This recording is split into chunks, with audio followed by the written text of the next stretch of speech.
وتقيم الصلاة بوضوء كامل لوقتها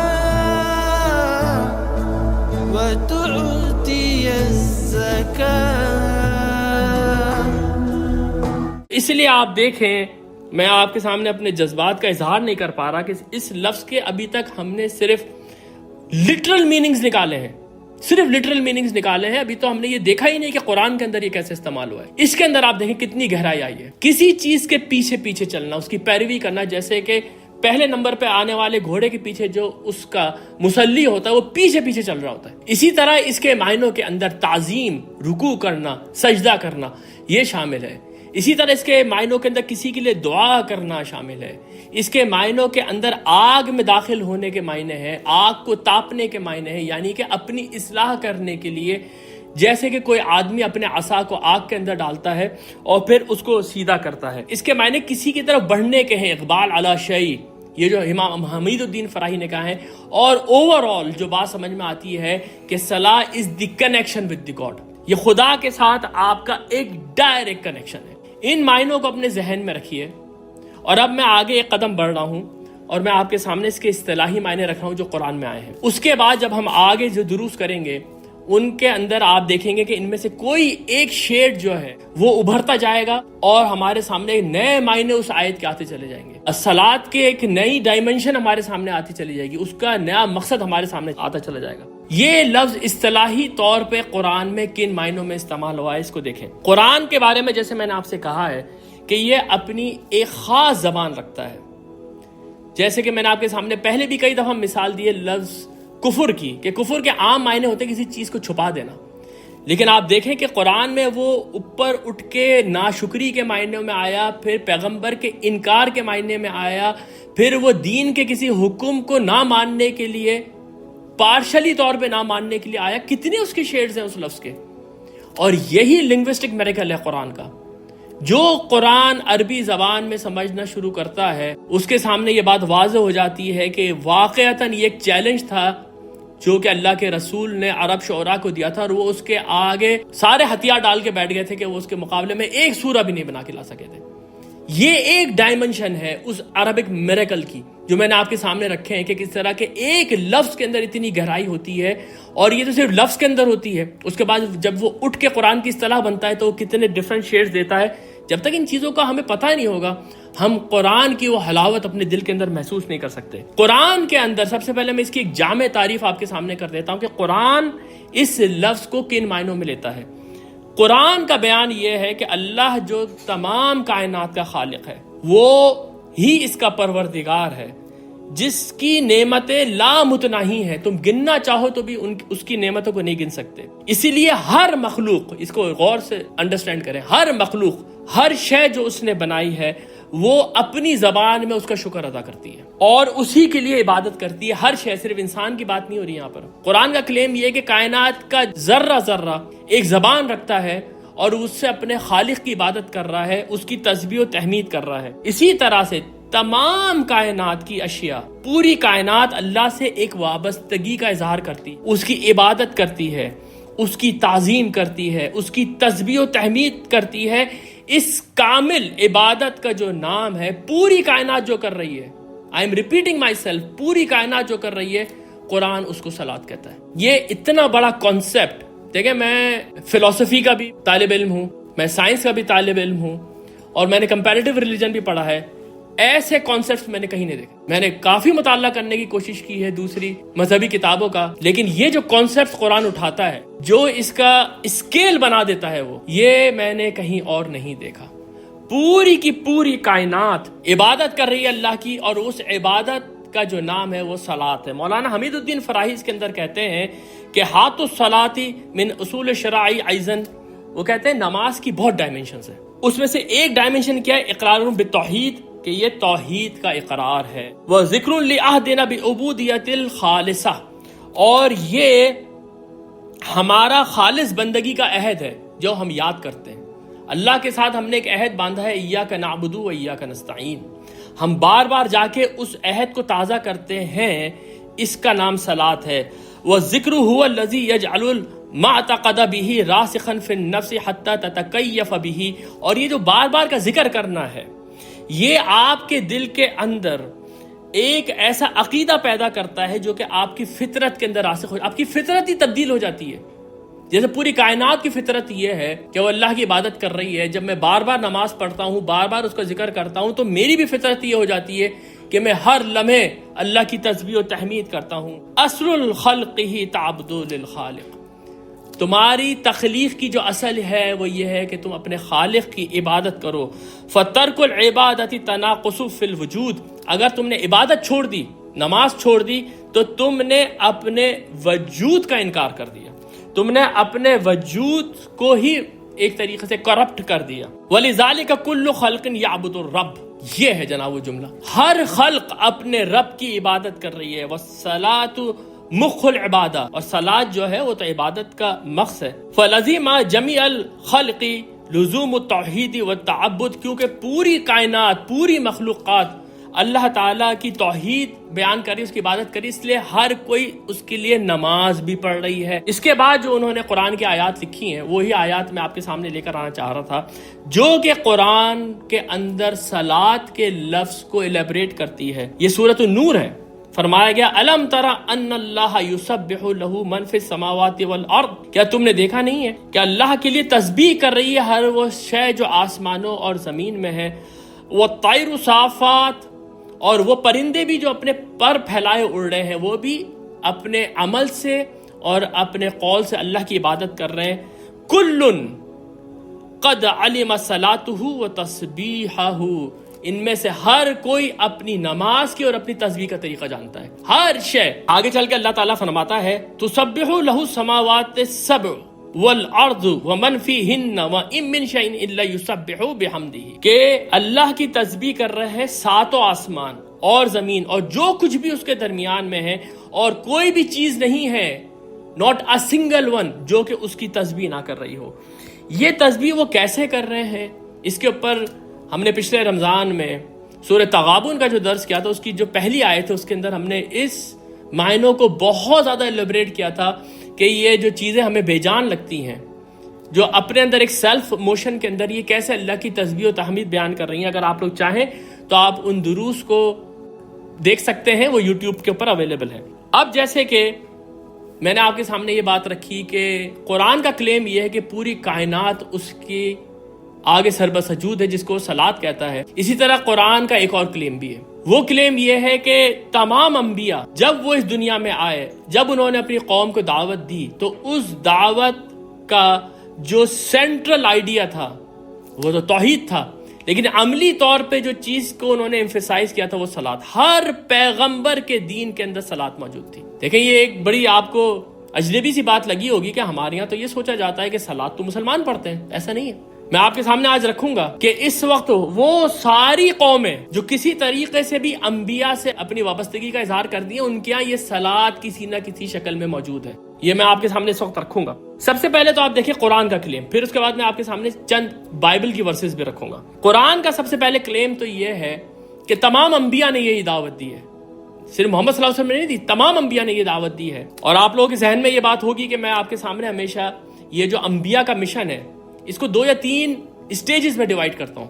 پہلی اسٹیج تھی کہ حضرت نوح علیہ السلام سے لے کے حضرت ابراہیم علیہ السلام تک مختلف قوموں کے اندر پیغمبر آتے تھے. پھر ایک سینٹرل آپ سمجھیں کہ پرسنالٹی ہے ابراہیم علیہ السلام کی، جس کے بعد ان کی نسل کو، ایک پوری نسل کو اٹھایا کہ جاؤ اور جا کے اس دنیا کو دعوت دو اللہ کی. تو اس لیے بنو اسماعیل اور بنی اسرائیل یہ 2 قومیں اٹھی جو کہ اللہ کی دعوت دینے کے لیے اس دنیا میں موجود ہیں، اور انہی کے اندر پیغمبر آئے. اور پھر اس کے بعد تھرڈ اسٹیج کیا کہ محمد صلی اللہ علیہ وسلم اور ان کی امت کو یہ کام سونپ دیا گیا. اب ابراہیم علیہ السلام سے پہلے کے جو پیغمبر ہیں ان میں سے ایک پیغمبر ہے حضرت شعیب علیہ السلام، جو مدین کی طرف گئے.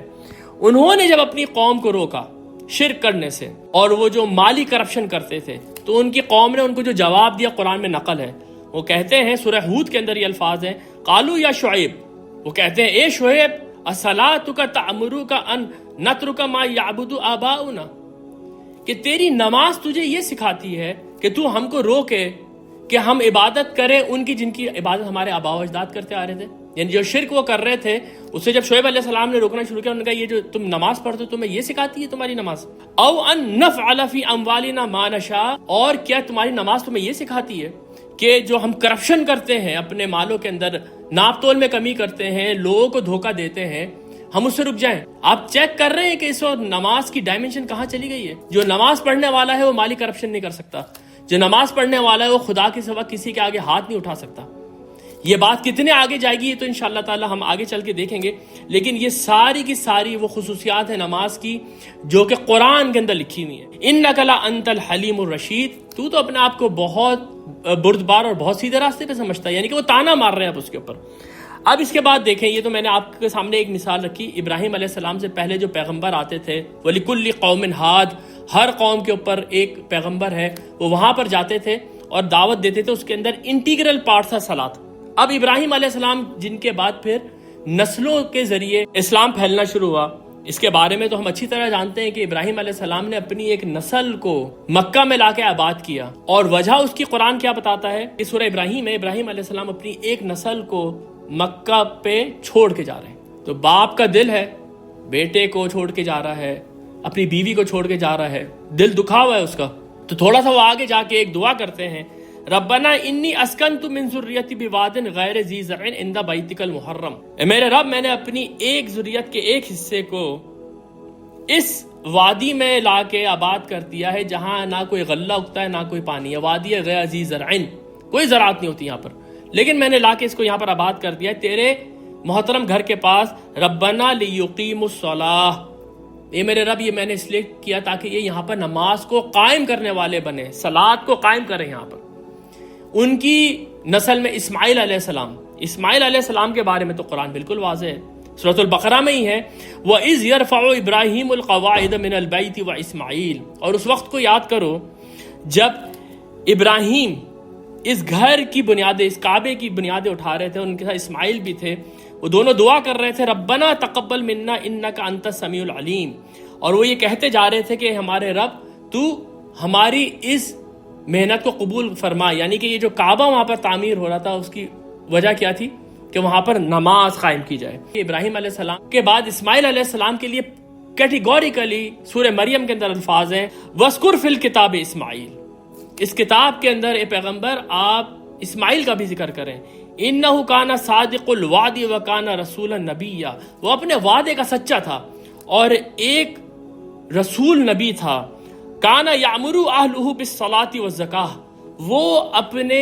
گھر والوں کو صلاۃ کا اور نماز کا حکم دیتا تھا۔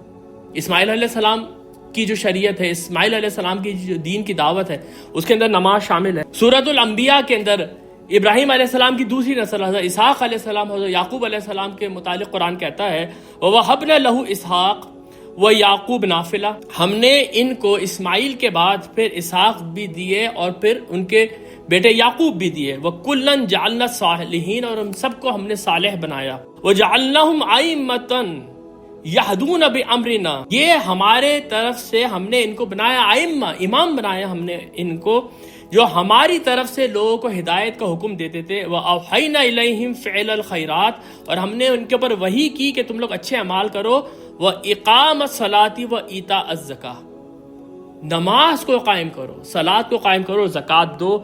یہ سب سے پہلا آرڈر حضرت اسحاق علیہ السلام کو، حضرت یعقوب علیہ السلام کو۔ پھر آ جائیں بنی اسرائیل کی طرف، بنی اسرائیل کے جد امجد موسیٰ علیہ السلام اور ہارون علیہ السلام، ان کے لیے سورہ یونس کے اندر الفاظ آتے ہیں وَأَوْحَيْنَا إِلَىٰ مُوسَىٰ وَأَخِيهِ، ہم نے وحی کی موسیٰ کو اور اس کے بھائی کو ہارون کو۔ یہ اس وقت کا واقعہ ہے جب فرعون کا ظلم موسیٰ علیہ السلام کے آنے کے بعد بنی اسرائیل پہ اور ٹوٹ پڑا تھا۔ أَن تَبَوَّعَا لِقَوْمِكُمَا بِمِصْرٍ بُيُوتًا، تم لوگ اپنے گھروں کو بناؤ، اپنے گھروں میں سے کچھ گھروں کو چن لو، وَجْعَلُوا بُيُوتَكُمُ الْقِبْلَةَ، اور ان کو قبلہ بنا لو، وَأَقِيمُوا الصَّلَاةَ وَبَشِّرِ الْمُؤْمِنِينَ، اور اس مصیبت کے وقت میں نماز کو قائم کرو، ان مومنوں کے لیے خوشخبری ہے۔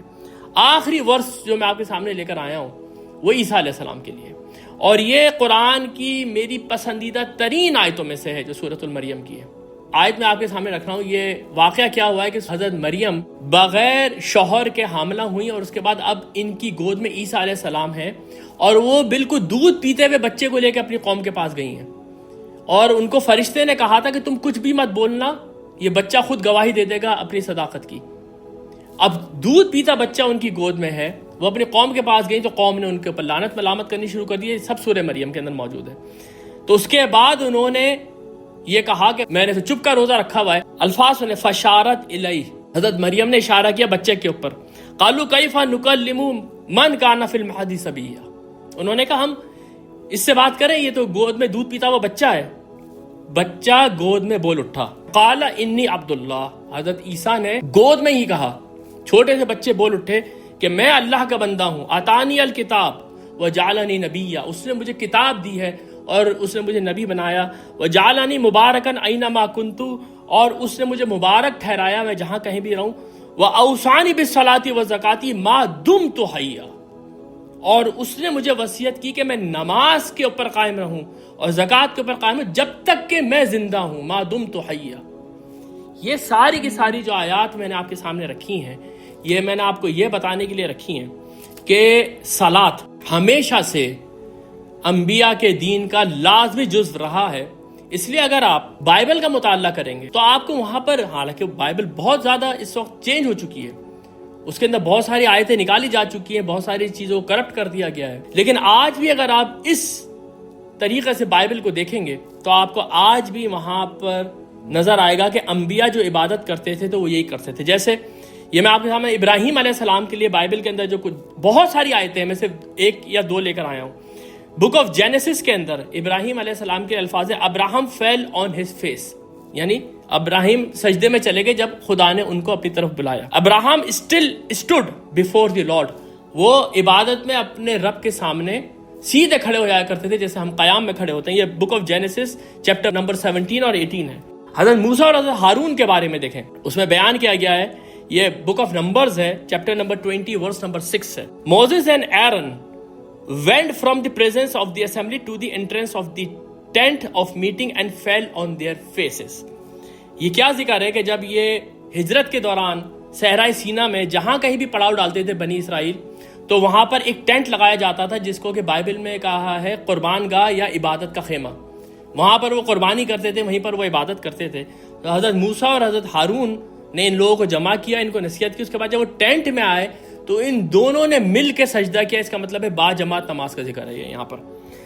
تمام انبیاء جو بنی اسرائیل کے ہیں، prophets of Israel, book of kings کے اندر آپ دیکھیں کیا ہے، then all people fell on their faces and said the lord he is God, یعنی کہ یہ بالکل اللہ اکبر کے معنوں کے اندر ایک کلمہ ہے جو انہوں نے کہا جبکہ وہ سجدے میں جا رہے تھے۔ عیسیٰ علیہ السلام کے متعلق یہ میتھیو کا چیپٹر نمبر 26 ہے، اس میں کہا ہے and going a little further, وہ تھوڑا سا آگے بڑھے، he fell on his face and prayed, وہ اپنے منہ کے بل نیچے یعنی سجدے میں چلے گئے اور انہوں نے عبادت کی، انہوں نے نماز پڑھی۔ ایک اور چیز میں آپ کے سامنے رکھ دوں کہ یہ بک آف سامز ہے یعنی کہ زبور، جس میں حضرت داؤد علیہ السلام کے لیے فرمایا گیا evening and morning and at noon I pray, یہ تین جو اوقات ہیں یہ وہی اوقات ہیں جس کے اوپر آج ہم بھی نماز پڑھتے ہیں۔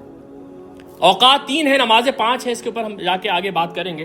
تو یہ گویا میں نے آپ کے سامنے یہ بات رکھی ہے کہ یہ بالکل تواتر کے ساتھ یہ جو عبادت ہے یہ چلی آ رہی ہے، اور نبی اکرم صلی اللہ علیہ وسلم کے لیے بھی اللہ تعالیٰ نے یہ کہا کہ تم ملت ابراہیم پہ قائم ہو جاؤ، اور ملت ابراہیم کا جو لازمی جز تھا وہ صلاۃ تھا۔ اس لیے آج یہ بات آپ نوٹ کیجئے گا، آج کل تو اب یوٹیوب کا زمانہ ہے، ہم بہت ساری چیزیں ریسرچ کر سکتے ہیں کہ ابراہیم علیہ السلام کی جو شاخیں ہیں، یہودیت ہو، عیسائیت ہو، اسلام میں تو خیر ہے ہی نماز لازمی جزو ہے، اس میں آج بھی ہمیں جو ان کے کنزرویٹوز ہیں ان کے اندر آج بھی اس طرح کی صلاۃ نظر آتی ہے۔ یہ جو یہودی ہیں یہ اپنی صلاۃ کو تفیلہ کہتے ہیں، اور اس کو 3 اوقات میں وہ ادا کرتے ہیں اپنے سیناگوگس کے اندر، اور اس کو جب آپ دیکھیں گے تو اس کے اندر وہی قیام ہے، رکوع کا طریقہ تھوڑا سا مختلف ہے، اور سجدہ بھی اسی طریقے کا ہے۔ یہ ساری کی ساری چیزیں آج ویل نون ہے، ہم اس کو دیکھ سکتے ہیں، ان کے اوپر ریسرچ کر سکتے ہیں۔ عیسائیت کے متعلق ہمارا گمان یہ ہے کہ اس کے اندر کوئی عبادت نہیں ہے، کیونکہ سینٹ پال نے تو شریعت کو منسوخ کر دیا تھا، لیکن یہ بات پارشلی صحیح ہے۔ ویسٹ کے اندر جو آپ کو کیتھولکس نظر آتے ہیں، جو پروٹیسٹنٹس نظر آتے ہیں، ان میں واقعتاً اس طرح کی کوئی عبادت نہیں ہے. لیکن اگر آپ آرتھوڈکس چرچز میں جائیں، خاص طور پہ جو ویسٹ میں نہیں ہے، ایسٹرن آرتھوڈکس چرچز ہیں جن کو اورینٹل آرتھوڈکسی کہا جاتا ہے، جیسے کاپٹک کرسچنز ہیں یا ایتھوپیا ہے یا سیریا ہے، اس کے اندر جو بھی کرسچنز ہیں ان کو آپ دیکھیں وہ ایسے ہی نماز پڑھتے ہیں. انہوں نے ایک طریقے سے عیسیٰ علیہ السلام کی عبادت کو پریزرو کر کے رکھا ہوا ہے. یعنی کہ یہ کوئی ایسا عمل نہیں ہے جو کہ ابھی کچھ عرصے پہلے نبی اکرم صلی اللہ علیہ وسلم کے وقت میں شروع ہوا. یہ تو ملت ابراہیم کا طریقہ کار ہے جو کہ بالکل ابتدا سے چلا آ رہا ہے جب سے پیغمبر اس دنیا میں آئے. اب آخری بات کر کے جب میں یہاں پر اپنے درس کو ختم کروں گا وہ یہ کہ جب یہ بات اتنی واضح ہے تو یہ کیسے ممکن ہے کہ قریش اس عبادت کو بھول گئے تھے اور وہاں پر آ کے نبی اکرم صلی اللہ علیہ وسلم نے اس عبادت کو شروع کیا؟ ایسا نہیں ہے. آپ جب اس پیراڈائم کے ساتھ قرآن کو پڑھیں گے تو کچھ آیتیں بالکل ڈیفرنٹ طریقے سے آپ کے سامنے کھڑی ہو جائیں گی، وہ بالکل ڈیفرنٹ معنی آپ کو دیں گی. قریش اس عبادت کو جانتے تھے لیکن انہوں نے اس کو ضائع کر دیا تھا، اس کو تبدیل کر دیا تھا. ان کے ہاں جو حنفاء تھے وہ ابھی بھی ویسے ہی نماز پڑھتے تھے.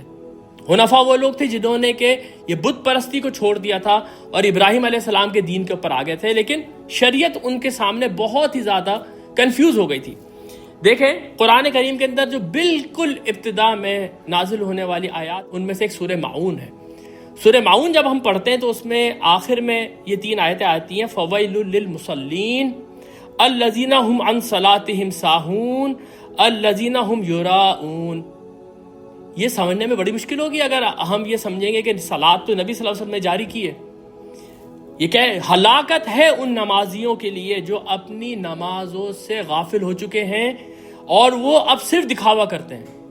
گویا کی نماز کی روح تو انہوں نے ختم کر دی تھی لیکن کچھ شکل باقی تھی ابھی بھی ان کے. وہ جانتے تھے کہ یہ ابراہیم علیہ السلام کا طریقہ ہے. اب دیکھیں سورۃ الانفال کے اندر کیا ہے، وَمَا كَانَ صَلَاتُهُمْ عِندَ الْبَيْتِ إِلَّا مُكَاءً وَتَصْدِيَةً.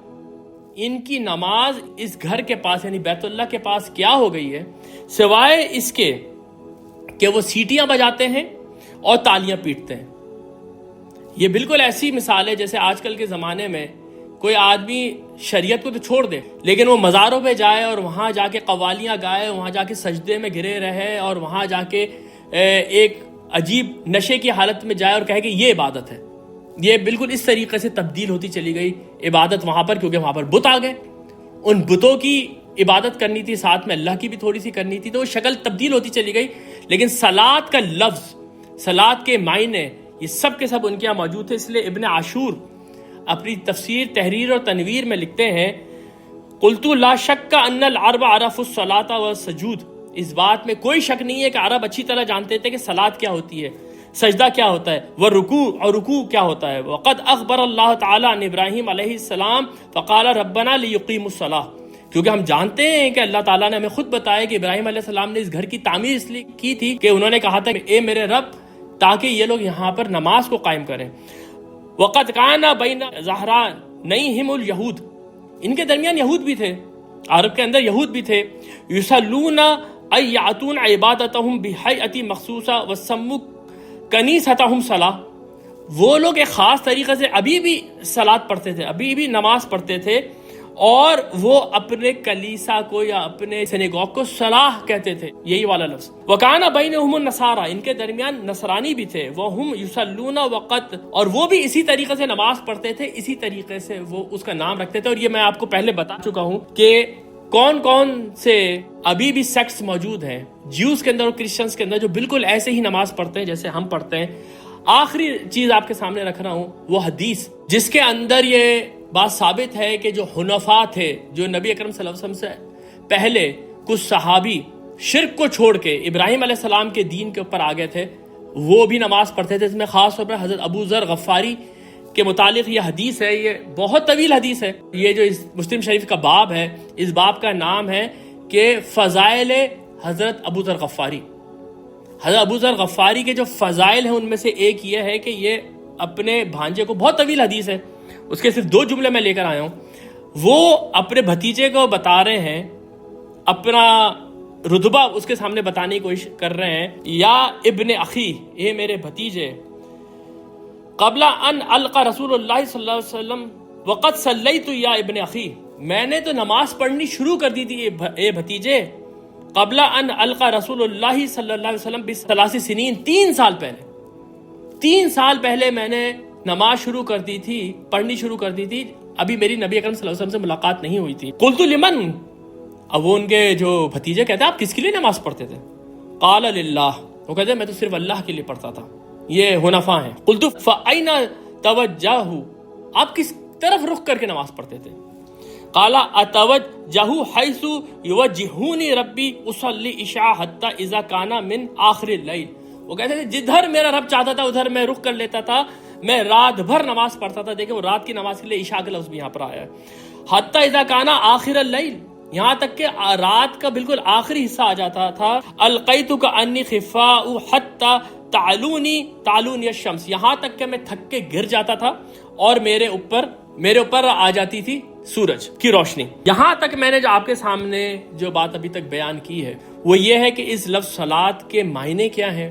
میں نے آپ کے سامنے یہ بات واضح کرنے کی کوشش کی کہ اس کے اصطلاحی معنی کیا ہیں، اور میں نے آپ کے سامنے یہ بات واضح کرنے کی کوشش کی کہ تمام انبیاء کی نماز کا یہی طریقہ تھا۔ اب انشاءاللہ تعالی اگلے ہفتے میں آپ کے سامنے اب تھوڑا سا آگے بڑھوں گا اور اقامت الصلاۃ کے اوپر آپ سے بات کروں گا۔ بارک اللہ لی و لکم فی القرآن العظیم و نفعنی و ایاکم بالآیات و ذکر الحکیم۔